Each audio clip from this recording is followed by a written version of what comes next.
One of the problems with recruiting for investment banking is not the knowledge or skills you acquire, but the access to talk with real investment bankers to put your best foot forward.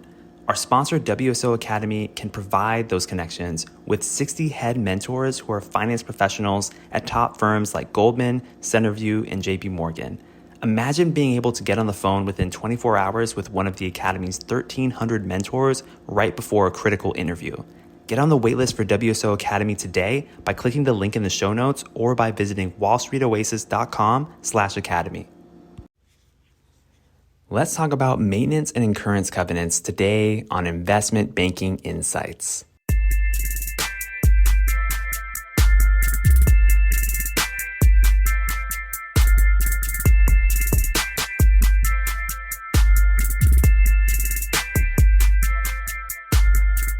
All right.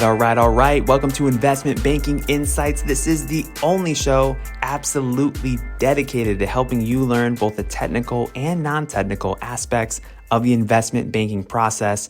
My name is Alex Mason. I am your host, current first year MBA here at Cornell, just trying to drop that knowledge and help you out. So let's go ahead and talk about covenants today. Now, remember when we talked about the various types of debt financing for a company last week? We discussed these things called covenants. Let's dig into that just a little bit more for a couple of minutes. A covenant literally means a contract or a promise. And these are written up as part of the debt agreements when businesses borrow money. So you can see how they're very applicable to LBOs. Now, there are a few different types of covenants. There's maintenance covenants and incurrence covenants. Let's just really quickly talk about a few examples of each. So first of all, you have maintenance covenants. These relate to the fact that the company must maintain a certain financial profile of above or below a given threshold, and this is usually expressed as some kind of a ratio. So here's a couple of examples. You might have the total debt of the business divided by the EBITDA cannot exceed a certain number.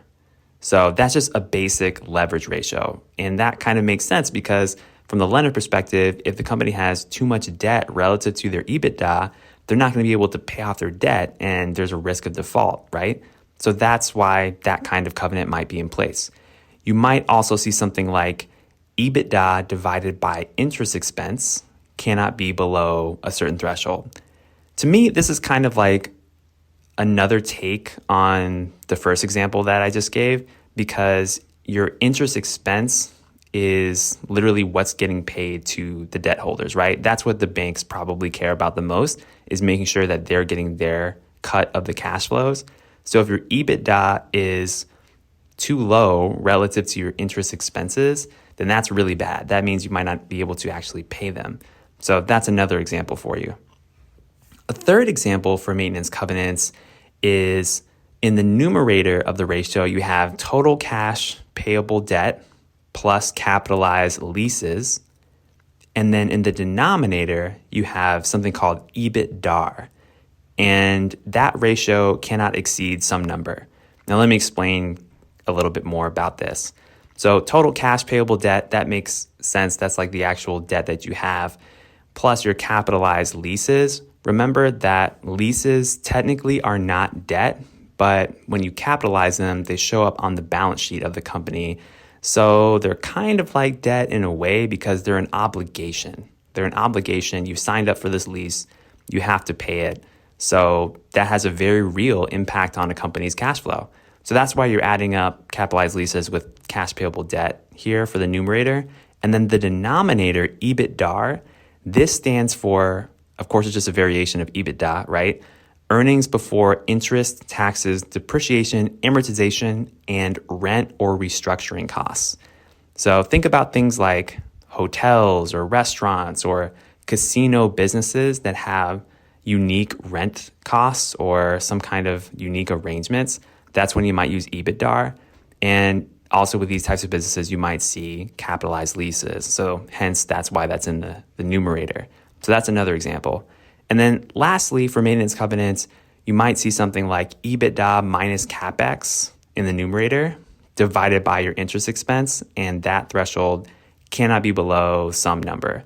Because if that is below some number, then your overall cash flow, we're just accounting for a CapEx, right? By subtracting that to be a little bit closer to free cash flow to kind of indicate that, yes, the company can pay its bills to its debtors. Okay, so that's maintenance covenants. And then incurrence covenants, here's a couple of examples. Incurrence covenants, basically it just means the company cannot do some financial action. And this is usually above a certain dollar amount. So, for example, a company can't take on more than X number of dollars of debt. Or the company can't make acquisitions above X number of dollars. And then here's a few more examples. The company can't spend more than a certain amount of money on capital expenditures in a given year.